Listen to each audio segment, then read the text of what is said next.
बिरी चाउल न बतुराई अति सहज आज आम रज पोड़पिठा तैयारी करवा। एठी मु सस्पेन तैयारी करी तथापि कम समय भितर पिठा तैयारी होता। आ पिठार कलर आ तार टेक्सचर देखो केते परफेक्ट आसी। पिठा खाई कहीं कहींपारे यहाँ सुजी रे तैयारी होइछि बोली। आज आम सुजी पोड़पिठा तैयारी करवा, सेटा भी कम समय भितर। सोडा इनो ये सब जिनस यूज करना पूरा सिंपल रखिंट किंतु खाइबापी बहुत बढ़िया टेस्ट लगे। तो चलते स्टार्ट करिए आज रेसिपी। सबुठ प्रथम आप समस्त को वेलकम करछि मो चैनल दमयंती किचन रे। आ रज पई आपण समस्त को अनेक अनेक शुभेच्छा और शुभकामना। पोड़पिठा तैयारी करिया पई एठी मु गोटे गिना सुजी नैछि। आमे नॉर्मल घरे जो सुजी यूज करछन्ती ना से सुजी नबा आ सुजी को आमे घियो देकी भलो भाबरे टिके भाजी नबा। सेति पई मु एठी कढ़ाई गरम कर नैछि। कढ़ाई रे ऐड करबा हाफ चम्मच घियो। एबे आमे सुजी ऐड करके याको आमे भलो भाबरे भाजी नबा जेमती यार बास्नाटा बहुत बढ़िया आसीबो किंतु कलर चेंज होबनी, माने अत्यधिक ताको डार्क कलर करके आमे भाजीबानी। जदि आज रो पोड़पिठा रेसिपी आपण मानको पसंद आसीबो ना प्लीज वीडियो को लाइक करिवे, शेयर करिवे और चैनल जदि नुआ अछंती सब्सक्राइब करनेबे। जदि फेसबुक पेज रे देखुचंती निश्चित भाबरे फॉलो करनियंतु। एटी हमरो सुजी बढ़िया से भाजी हे गला। एबे आमे सुजी को गोटे जगह को बाहर करनबा आ एई कढ़ाई रे गोटे गिना पानी ऐड करबा। आमे जो गिना रे सुजी मापिक नैथिले से गिना रे पानी ऐड करबा। गोटे गिना सुजी पई गोटे गिना पानी नेले आ इतरे गुड़ ऐड करबा। गुड़ को मेल्ट होबा जाय एठी हमें मिक्स करबा। तो टिके समय फुटिला परे देखिबे गुड़टा मेल्ट हे जिवो। तो एठी हमरो पानीटा पूरा रेडी हे गला। आ एठी आपण गुड़ जगह रे चीनी नै पारिबे आ गुड़र क्वांटिटी आपणकर टेस्ट हिसाब रे आपण कम अधिक करि पारिबे। एठी हमें सुजी को जंतीबानी, एमती ही पिठा तैयारी करबा। सेति पई सुजी को जो भाजी के रखतिले गोटे जगह को बाहर करनबा। एठी स्वाद अनुसार लूण दे देबा। गुड़ को मेल्ट करके रखछन्ती पूरा गरम गरम पानीटा को एथिरे ऐड करबा। जदि पैकेट वाला पाउडर गुड़ नैथिबे ना एमती स्ट्रेनर रे छाणीबा दरकार नै। जदि लूज गुड़ नैथिबे ताले स्ट्रेनर रे छाणी नेबे। तो एठी देखंतु गरम पानीटा पकेइला परे सुजी 2 मिनिट भितरे पानी को एब्जॉर्ब करनबो। तो या को हमें कवर करके 2 मिनिट जाय साइड रे रखि दबा। सेति भितरे हमें अन्य सब प्रिपरेशनटा करनबा। पिठार टेस्ट बढ़ाइया पई आमे एठी छेना नबा। और छेना देखंतु जो किनारे मु सुजी नैथिली ना तार अधारू जस्ट टिके कम एठी छेना नैछि। छेना को आमे गोटे मिक्सिंग जार रे ऐड करबा। आ 2 चम्मच पाखापाखि पानी देकी याको आमे पूरा फाइन पेस्ट करके नै आसीबा। छेना को जदि एमती पूरा पेस्ट करके ऐड करिवे पिठार टेक्सचरटा बहुत बढ़िया आसीबो, ता सहित टेस्ट भी बहुत बढ़िया लागिबो। आ एठी देखंतु छेनाटा को बहुत बढ़िया से मु ग्राइंडिंग कर नैछि। आ एटा पूरा क्रीमी क्रीमी टेक्सचर हे जाइछि। आ एठी देखंतु 2 मिनिट परे सुजी पूरा ड्राई हे जाइछि। जेहेतु ए पिठारे आमे इनो सोडा किछि भी यूज करनांती सेति पे पानी रो मेजरमेंटटा पूरा परफेक्ट रखिबे। एथिरे अधिक पानी देबेनी। गोटे गिना सुजी पई गोटे गिना पानी देले आपनकर पिठा पूरा परफेक्ट तैयारी हबो। आ जेतेबेले छेना आमे ग्राइंडिंग करले 2 चम्मच पानी यूज करथिले।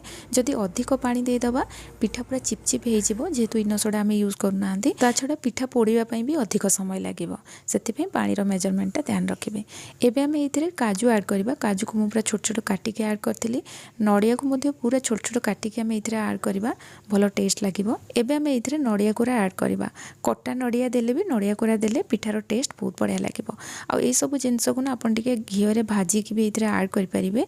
किंतु प्रोसेसटा पूरा इजी करिया पे एठी मु सब जिंस को डायरेक्ट एमती पकेइछि। पिठार टेस्ट बढ़ाइया पई ता छडा पिठारे गोटे बहुत बढ़िया बास्ना आसीबो। सेति पई एठी हमें तेजपत्र, अदा, गुजराती को गुंड करके ऐड करबा। आ तेजपत्र को पूरा छोट छोट करके या सहित भलो से मिसई नैथिबे जेमती एथिरे माने खंडिया खंडिया आइके रहिबनी। एबे हम एथिरे गोलमरिच गुंड पकेइबा। गोटा गोलमरिच जदि थिबो ना से मसला सहित ताकू मध्ये भलो से छेची नेबे। एठी मो पाउडर गोलमरिच नैछि। लास्ट रे गुआ घियो गोटे चम्मच पकेइबा। आ सब जिंस को बढ़िया से मिक्स करनबा। पिठा तैयारी करिबा प्रोसेस बहुत सहज रहिछि। आपण जदि कम समय भितरे पोड़ो पिठा तैयारी करिया पई चाहुचंती सेटा भी बिना बिरी चाउल रे ताले पिठा को निश्चय ट्राई करंतु। सुजी रे तैयारी करचंती बोली भाबिबेनी जे पिठार टेस्ट खराब आसीबो।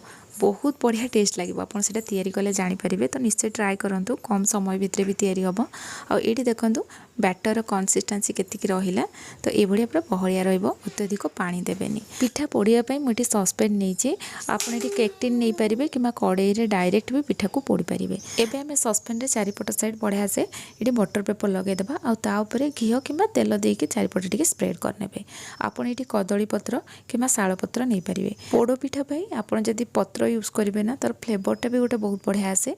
तो ट्राए करेंगे पत्र नापी।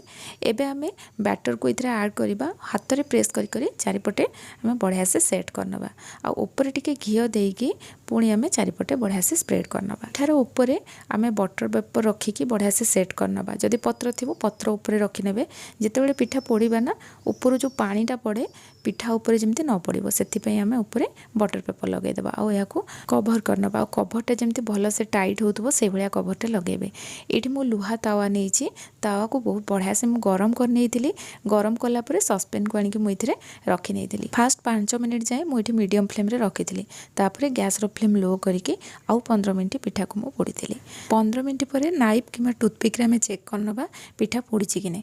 आईटा देखो पूरा क्लीन आसला तो पिठा बढ़िया से पोड़ी जाइए। आम कौन करवा तावा पूरा गरम अच्छी पिठा को आम उल्टे नवा और ओपोजिट साइडटा को भी टिके भल से पोड़ी नवा। एठी मु जेती बड़ पिठा तैयारी करथिली 20 मिनिट लागिला पिठा पोड़िया पई और पिठार साइज ऊपर भी डिपेंड करे सेटा केते टाइम लागिवो। तो एठी देखंतु पिठा बहुत बढ़िया से पोड़ी तार कलर मध्ये बहुत बढ़िया आसी। बिरी चाउल न बतुरे बिना जंतुणी रे एठी हमर सुजी पोड़ पिठा रेडी हो गला। आपन जदि कम समय भितरे अति सहज रे पिठा तैयारी करिया पई चाहुचंती पिठा को निश्चय ट्राई करंतु। बहुत बढ़िया टेस्ट लागे और तैयारी कला परे ना केमते लागिला मते कमेंट सेक्शन रे जणाइबे। जदि आज रेसिपी आपण मानकु पसंद आस्तिबो प्लीज वीडियो को लाइक करके जिबे। पुणी आसीबे नुआ रेसिपी नहीं कि सेति पर्यंत रहूची। धन्यवाद।